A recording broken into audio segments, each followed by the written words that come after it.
From Spirit Chats, I'm Lorina Quigley, and I'm your psychic medium, intuitive, the mystical ex-Mormon, and energy healer and teacher.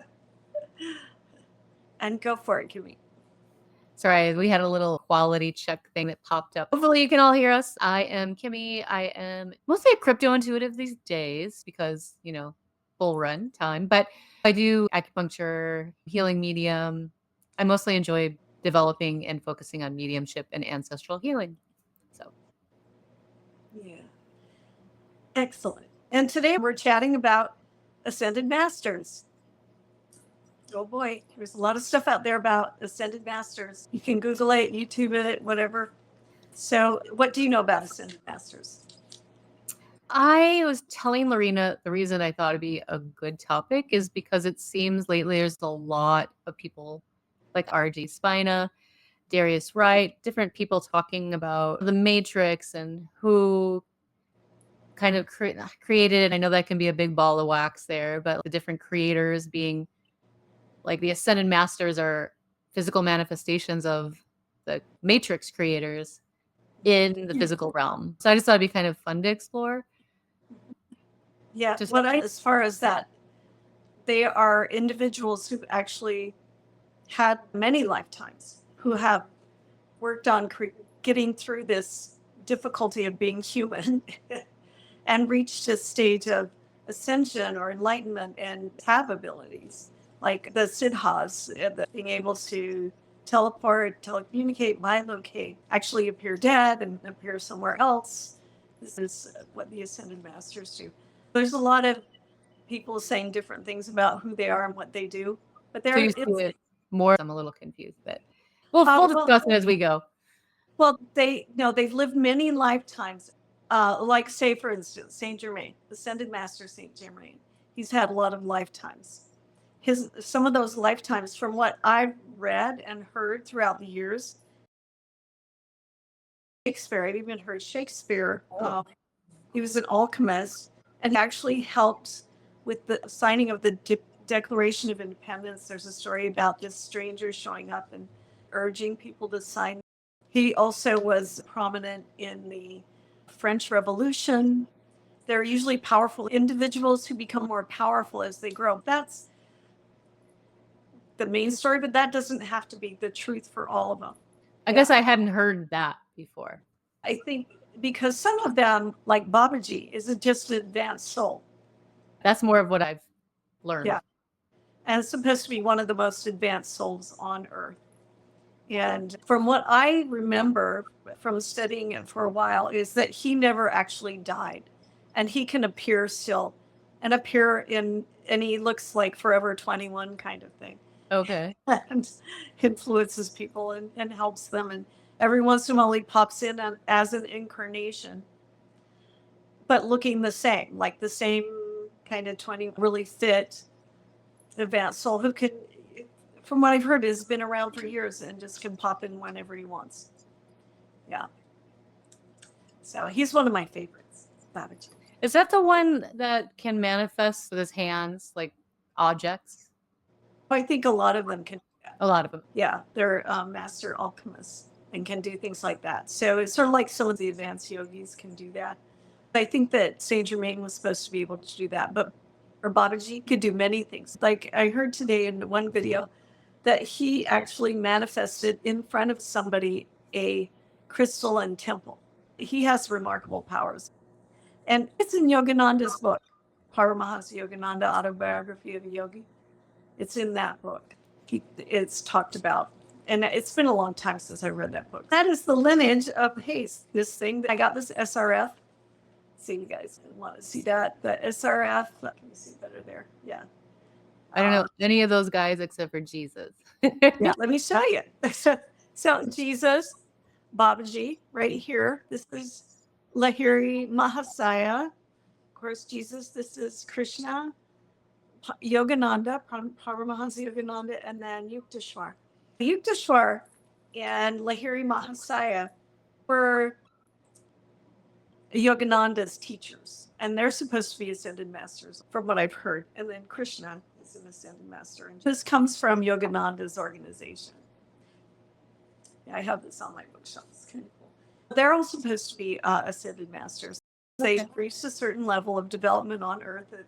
Lahiri Mahasaya, Yogananda's direct teachers, he could levitate. People saw him levitating a lot. And Yukteswar wrote the book, The Holy Science, which talks about the yugas and where we are in the yuga cycle. And it's so hard to read. It's unbelievable. Isn't it supposed to be like the Kali? I see it. All this stuff is like advanced, like Kali Yuga. I've heard Cliff High talk about that. He talks about what yuga cycle we're in. It's a 25,000 year cycle.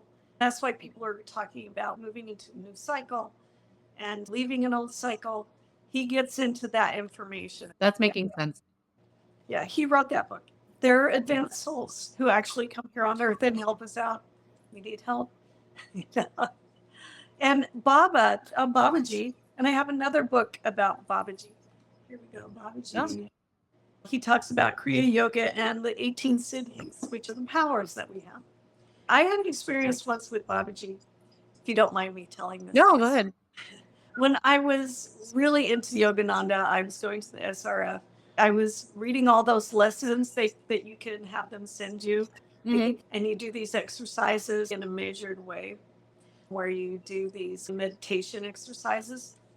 At some point, I was starting to have more experiences with Yogananda showing up in dream states and Babaji.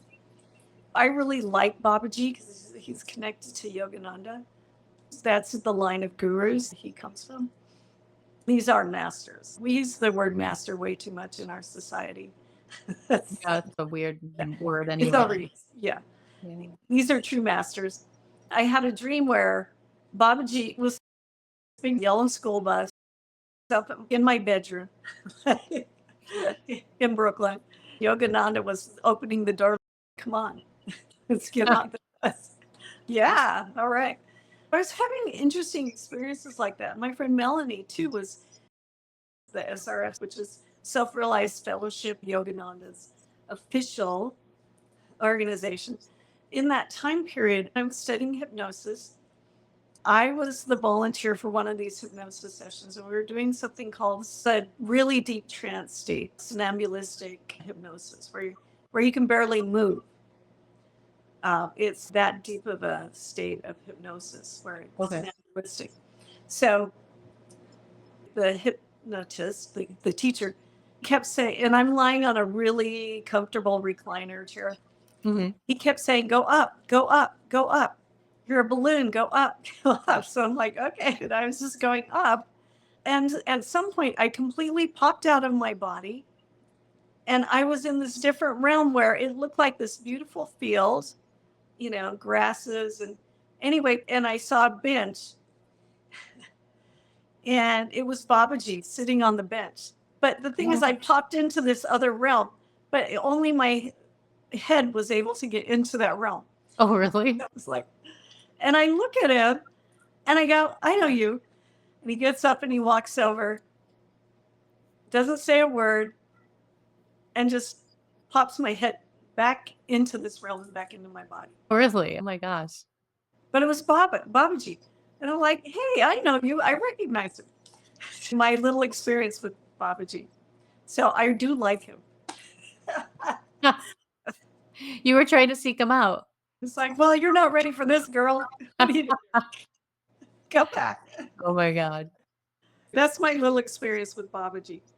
He's one of the ascended masters. I do have a list of ascended masters. There's Saint Germain, Jesus, of course. And a lot of times when I talk about Jesus, I call him Master Jesus because he is an ascended master.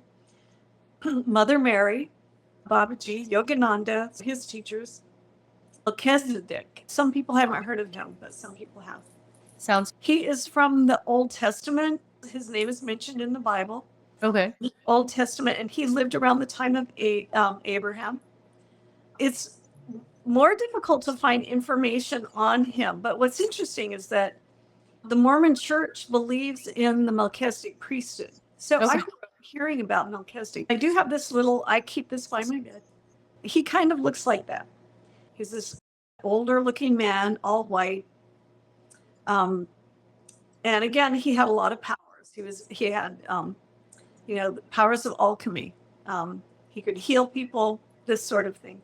I actually did the one time that I have another story, and I haven't talked about this before. When I was about, I think, 21 or so, yeah, because I could get into bars.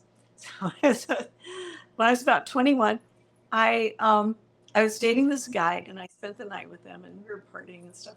Anyway, that morning, I spent the night at his house right around dawn, as the light was filtering, and I saw this guy standing there, and it was this guy. Yes.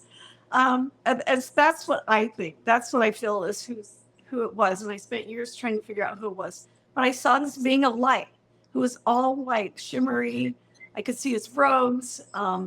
And he was hovering above the bed, but he was like bigger, life size, but maybe even a little bit bigger. I mean, and blue eyes, all white, long, dark, I'm sorry, light hair, like white, long beard, long hair. And he just sat and stared at me. And I sat up and was looking at him. And then he, and then at some point I went, okay, I don't need to look at this anymore. My brain was not on, my thinking brain, because I just kind of sat up and was looking at this being standing there, hovering above the bed. I laid back down and went, oh my God, what was that? And I sat back up and gone, of course. So, and I don't know how long he had been there. I don't know how long that experience lasted, but for years I thought it was an angel. And then at some point I did ask this woman who does a lot of channeling. Her name's Dawn Qatar. She lives here in Phoenix, actually. Wow. I everybody had, oh, that was Archangel Jophiel. Oh, that was some, I've gotten so many different like answers. Yeah. She's, when I described it, because I described, it looks like Father Time. He looks like Father Time. If you know that old image of Father Time. Yeah. Anyway, she's the one who said, oh, that sounds like Melchizedek, Ascended Master Melchizedek. And she kind of described him like, that's it. That's who it was. Anyway, I think he's one of my main guides. Oh. From that experience, because I have a guide who is a man who has helped me through, who doesn't talk to me all the time. I mean, I feel like he's there, but sometimes I get major messages, like kind of very clear male voice saying, whatever, you should go do this, or there's too many stories, but I think he's one of my guides because of that experience. And I've had people say, oh no, that was your higher self. I'm like, I don't think that was my higher self. Yeah. Because I've had other feelings where I thought, no, that's my higher self. So anyway, and he's an ascended master. Yeah. That's cool. I mean, I remember images. Wasn't he like Father Time was in like some claymation holiday? You remember that? Yes. Yeah. I mean, that's the first thing I thought of was a little girl that's I was being exposed to, long beard. Yeah. Yeah. Has a staff or a cane. And, robes, the whole deal. Okay. And it really is hard to get information on Melchizedek. But the Mormon Church believes that power of Melchizedek, because he was a healer, comes back from that time period, goes back to that time period through Jesus into the lineage of the Mormon Church. So they believe in holding the priesthood of Melchizedek, which is a particular kind of power. Just interesting. Yeah. Yeah. So I did grow up hearing Melchizedek, and it's a little different how they say it in the Mormon Church, Melchizedek. And I think how you really say it is Melchizedek. It's a little different. Yeah. So someone might yell at me for saying it wrong. That's why I'm saying that. And there's also Thoth. Thoth is known as a ascended master. Do you know anything about Thoth? Have you heard that? I just remember people studying like certain oracle cards of that path, like Thoth. Yeah, Thoth. Well, and he's from ancient Egypt, and I mean really old Egypt. He's, I think, supposedly one of the Hathors, if you get into information. And also that, what's his name? And I got this book, Drunvalo Melchizedek's, funny, interesting name. Can you see that very well? My ring light is kind of throwing up a shadow on that. Yeah. Drumgolokistic. This book is really interesting because he has Thoth showing up and giving him all this information. Now, the thing about Thoth is, in the Egyptian tradition, he is a bird. He's got a humanoid body with a bird head, with a really long beak.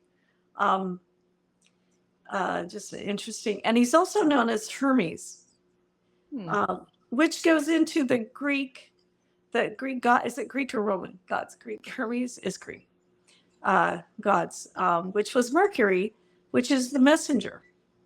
So a lot of these stories about some of these ascended masters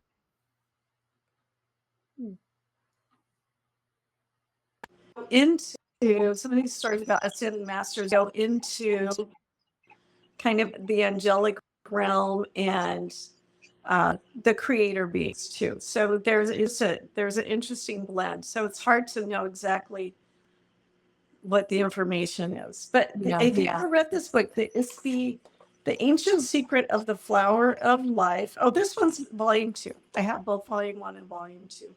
Oh, okay. Really interesting though, because he has this guy, Ascended Master Thoth, show up and help him. Oh, wow.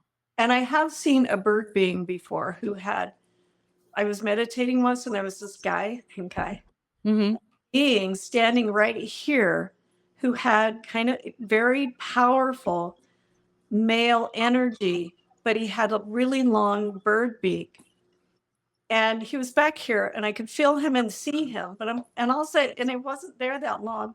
I was meditating. I'm like, I know you're there, dude. I know you're there. So, and he kind of hung out for a little while and disappeared. But that energy that he had was so commanding and powerful that I think if I would have focused on it too much, I probably would have been overwhelmed by it. But anyway, just an interesting thing to explore with ascended masters. Yeah.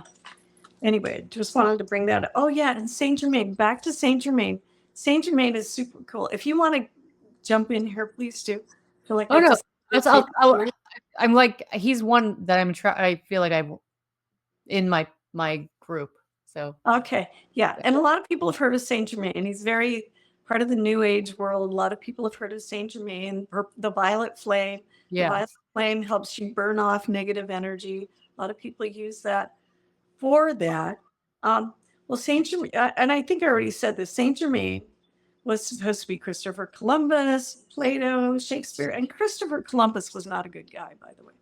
Yeah, I was gonna say, I thought He did bad things. Yeah. Anyway, he was an alchemist, but he also has a relationship to Mount Shasta. Okay. Yeah, and a lot of people think of him when it comes to Mount Shasta. And the green book, here's the green books. I got a lot of books. Like, oh, this is the I Am Discourses. This is the third in this volume. The first book, and it looks like a really serious book, but everything inside is written with purple ink. So, which is kind of cool. The first book is called The Veiled Mysteries. Is that what it's called? Hold on. It's in here. Anyway, yeah, Mysteries Unveiled. Anyway, this is by Geoffrey King. He really interesting reading. You don't need to. There's it's 20 volumes or something. It's wow, and it gets into something called the I Am Discourses. But the first volume is about this guy. Is a guy Geoffrey King. He might have two names actually. It might be Guy Ballard too or Ballard.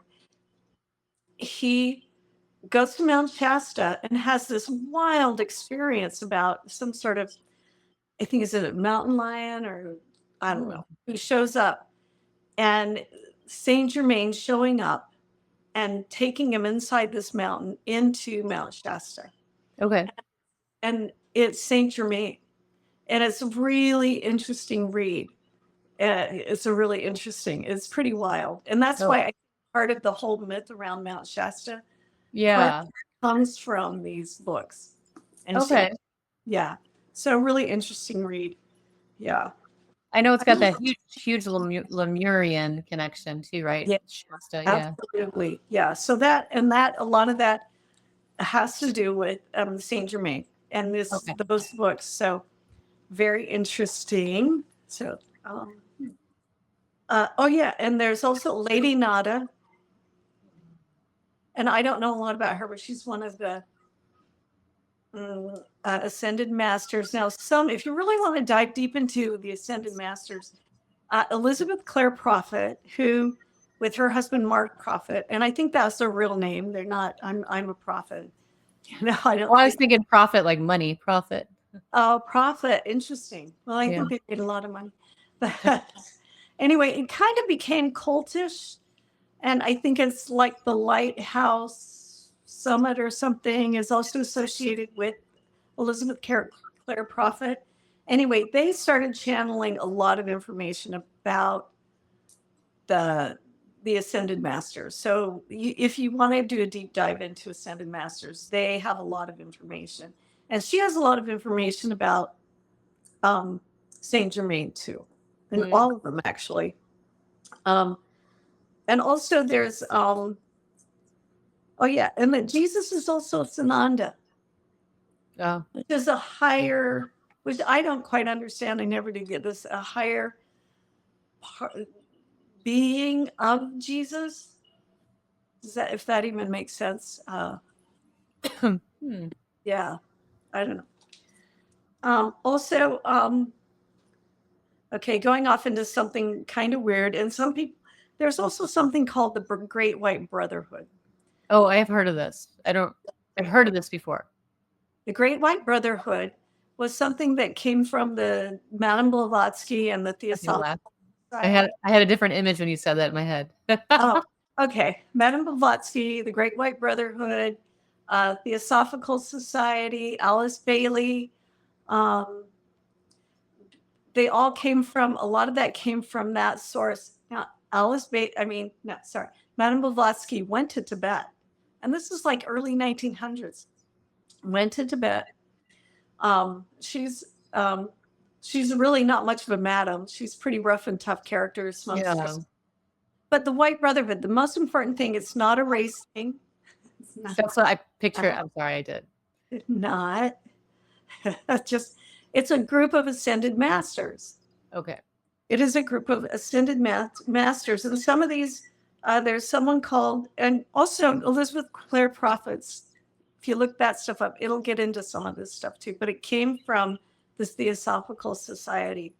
There's one of the ascended masters is Kathumi, and he's from India or from Tibet. Dwakul, who was also supposed to be, they call him the Tibetan. Okay. Confucius is part of this group. Hilaron, who was the healer. Hmm. Sanat Kumara, a lot of people might have, if you're into the New Age movement, Sanat Kumara. Kuan Yin is part of this too. Yeah. And Moria. Yeah. Anyway, so these are not just a bunch of guys and some women who are white people. No, it's just that phrase got coined because there are these higher beings, these ascended masters. Oh, okay. So, because nowadays, if you say that, some people might get offended. This is not a race thing. Yeah. And this came from, Blavatsky. She's running around Tibet. I mean, how tough do you have to be? She's a Russian.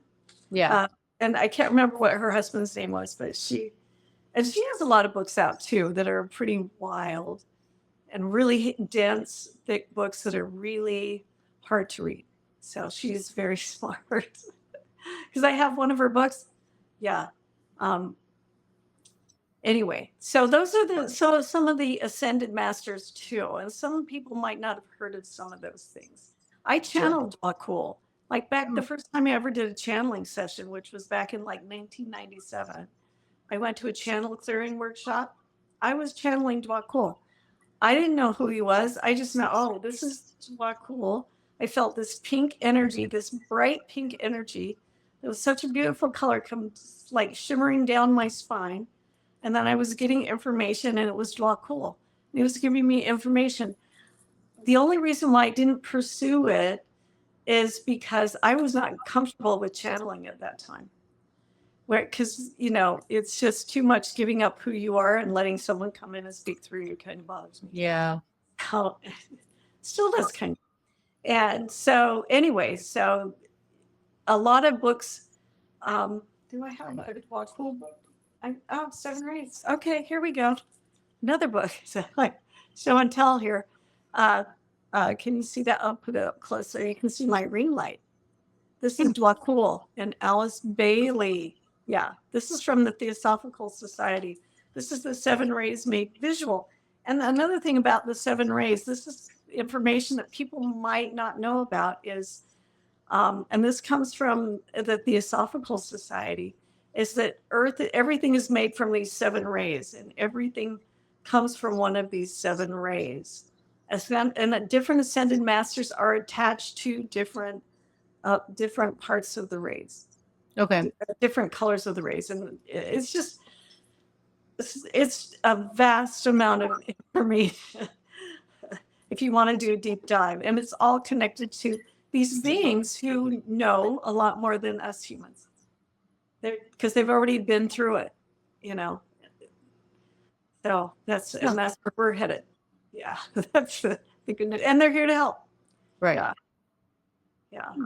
Anyway, do you have any? And you know what? We didn't say very much about Kuan Yin and she's from the East. Yeah. A lot of people have heard of her, especially in the New Age movement. I think she's considered almost like a goddess of compassion, representing that. But what do you have anything to say about that? Because I know you said something about Kuan Yin. Yeah, I just don't have I remember the Doreen Virtue deck. I know we were talking, you have that still. So that's where I've heard of all of these people. Like, I mean, when you were saying the names, it was flashing back to that, which is now worth a lot of money, right? Because we were talking. Yeah, because she doesn't sell this anymore. That's the original. Yeah, the original, not the replications that other people have done. Oh, exactly. Yeah. Cheaply. I'm kind of a simple creature. And I'm not like, it's just like, for me, mine's all experiential and like who has shown up. And like, I think my attraction to Chinese medicine and Asian medicine is, it's Kuan Yin has showed up, but I sometimes, and so has Mother Mary, but I sometimes wonder, is that like the same energy, like the same, like, we talk about maybe Mother Mary was Kuan Yin at one time and vice versa. I don't know, but they feel very similar to me. And I know sometimes the face or I don't know. Yeah. Kuan Yin has more of a warriorship for me than Mother Mary, or Mother Mary feels like the maternal mom, or Kuan Yin's like the wise woman. That's really, and then like Saint Germain, I've always sort of been like, oh yeah, I know you're around, you're there. But like some of this for me, and I'm just gonna be honest, feels like religion. Okay. Sometimes it's just like, I'm like, oh my God, you can get so lost in this. And this can be like diving into the Bible for me, and it's not a judgment. It's just a feeling. But somebody else might really enjoy all those books. And I rather just have my experiences with my people. Yeah. Well, and I've had some experiences with some of those people. So, and a lot of my knowledge about this stuff comes from a long time ago when I was doing a much more deep dive into all this. At this point, I speak more from experience, and I would rather do that too, because that's, your direct experience says something to you, and there's power behind that, because you have had experience. It's not just something you read. Yeah. Yeah.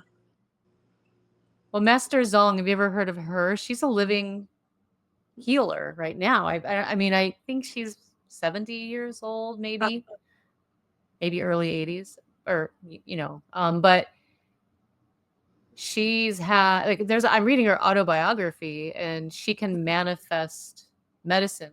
I think I have her book. I haven't read it yet.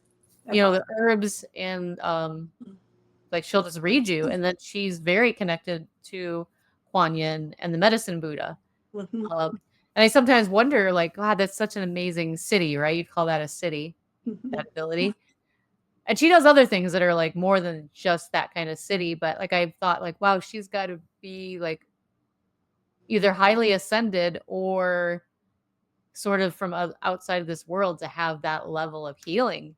Yeah, yeah. And she could be. She's an advanced soul who came in to help, Yeah. which is, I think, a lot of these people are. Yeah. But like what when you read her autobiography, like these people, I think on that level have to have gone through such an intense because if you read her early life, like she died a couple times. And then they brought her back, which seems like I mean, they literally she was dead for 10 days and she was necromancied Oh, by a living Tibetan like woman, like a priest, like not a priest, but I guess you call her I don't know what that is in that language, priestess, whatever. Yeah. but I mean, everybody's tried to kill her because she like her family, her husband, or her husband's family of the town, because it was so scary what she was known to do. Yeah. Um, you think about you get to that level and like they want like to do to you what they did to Jesus, right? That's what I thought of. It's like, oh, you have too much power. Yeah, Out of real here. power, Yeah. Yeah. not politician power. Yeah. Exact. Real power. Yeah. Definitely. That's really interesting.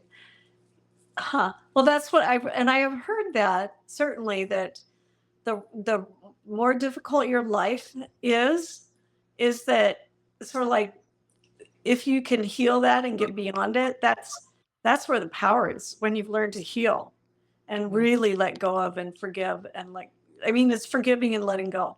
Like yeah, really letting go. That's the harder your life is, that the more advanced you actually are. Like mm, the people with the easy life, well, good for you. Sometimes you get an easy life, but no matter what, it's hard. I mean, just, yeah, it's hard here on earth. But some people just have an easier life. But if you have a harder life, it could be because you're in a more of an advanced soul and you have to heal. You have to get beyond that right, and then turn that around and help people, yeah. assist. And that rings true for me, you know. Um, yeah. I know And I have this client, I'm not gonna divulge too much about her, but she's on hospice, and I'm working with her, but, I mean, she's had one of the hardest, like, health complications that I mean, I look at her and I'm like, "I don't think I would have lasted this long with what she's dealt with a with an organ transplant." That's all I'm gonna share. Um, and, the doctor is like, "Oh, yeah, you'll be around 8 to 9 years," and I mean, she's doubled that, and, like, spending time with her and hearing how she sees this experience, and how she, like, dances with it, it's like she sees it all as, like, this huge awakening, like, for her, like, wow. 'cause she sees it in positivity as her teacher, as her, like, great awakener, and, always, like, practicing gratitude and patience, and, she shared with me privately that she didn't know she was meditating when she was healing herself and studying. She was studying Christian mythic like, mystic Uh-huh. teachings and using that, like Course in Miracles and all this stuff. She shared with me, she's like, "Something happened to me." Like, I would say these prayers every day, and one she shared that she had, like, a samadhi experience, so she said she floated up and then all this love just came, like, out of her, and it Mhm. was so overwhelming, that like, people would come to her, they were attracted to her, they would tell her all their problems. It was almost like she felt like she was getting grasped at all the time, Mhm. that it was too overwhelming 'cause she's like, I felt too responsible. I didn't know what to do with this power that she sort of Mhm. left it, and, it was interesting to hear somebody say, like, that outside of those teachings actually have it, um, Mhm. and then to Yeah. actually extend their life, and anyways, I know I got off on a little tangent, but, like, Yeah, that's I was okay. tying that into the whole something you were saying. This is the perimenopausal brain. I lost it. No, no, that's okay. I think it's a good subject. And Yeah. I have to say your comment about it's all this ascended master stuff feels kind of like a religion to me. Oh, okay, the hard, that's what I was trying to say, like, how hard her life was, and she had, because of the hard experience, she had the samadhi. There you go, that's what I was trying to Yeah. say. Yeah. So she transcended it and these beautiful things happen. Right. Yeah. Yeah. Some of these, like the lighthouse stuff, Elizabeth Clare Prophet, that feels very culty to me. But I think there's some good information in there. Um, yeah, just wanted to say that. Well, there's Yeah, different journeys for all of us, right? Like, yeah, yeah. And if these masters speak to you, well, maybe they're helping you. You know, right. maybe you have a direct connection with some of these masters, and they are showing up in some way to help you. Yeah. Yeah, it's really interesting. It's just a fun, interesting stuff. Well, and my mind likes to go, like, I like to talk about it, to learn about it, but then, like, I can very much have this Gemini mind of, like, what if they're like I try to figure out, like, the chicken before the egg. Are they people that are emanating from those creators, like RJ, I keep saying his name wrong, Mhm. Spina says, or are they souls that work their way up, or it could just be both. So I always try to, Yeah, like, figure it out, and, like, sometimes you just don't have to know, yeah, you yeah. know? I think it's both, but hey, Yeah. or they came in as an advanced soul because they had many lifetimes somewhere else. True. Yeah. Not on Earth. There's many stories behind it. Yeah.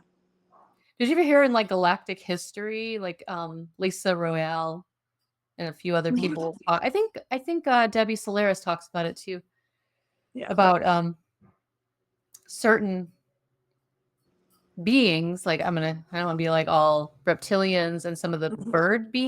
bird beings came from another universe, Mhm. and, like, so their souls came from outside this universe into this one. And I mean, it's really interesting to hear some of the theories and how it all started. Yeah, I think that yeah, because I have studied some of that galactic history with Deb Solaris, and I do have Lisa Royal Holt's book too. That they all originally came from Lyra, Yeah, and then but the bird beings, uh, there's also the lion beings. the lions, yeah. Yeah, um, and who knows the bird beings? Maybe that's Thoth. Maybe that's where Thoth came from, and he's showing up looking like that. Just saying, possible. Yeah, it's interesting. They supposedly, I mean, they're supposed, like, we think about we're the only universe, there's other ones, right? And Oh yeah. I guess they're like, they can be inverse, like what it's like here. Like, they were talking about the sky being like the stars are dark and the sky is white. Like those kinds of weird things that, Mhm. like completely reversed. And for whatever reason, the bird beings or the reptilians or whatever beings were kicked out of their universe because they Mhm. no longer fit the consciousness. Mhm. And so they were put here. And I mean, it's a whole other ball, like Yeah. a rabbit hole we can go down, Yeah. but it's And interesting. there were the galactic wars and yeah, all that stuff. That's a We big, do big, big story. You could do another show on that alone and just Yeah. hammer Oh out my, some fun. definitely. Yeah. Controversial, I'm sure, but Yeah. fun. Yeah. All right. All right. I think we need to come to an end. But anyway, I hope you guys enjoyed this. Like their deep dive into ascended masters. There's so much information about them out there. So this will give you a bit of a start in that direction. Yeah. Yeah. All right. Have fun with it. Explore it. Yeah. Yeah. Hope you learned something. Anyway, please like, share, subscribe, all that good stuff. And anyway, until next time. Yeah. Have a great day, you guys, wherever you are in the world. Ciao for Bye. now.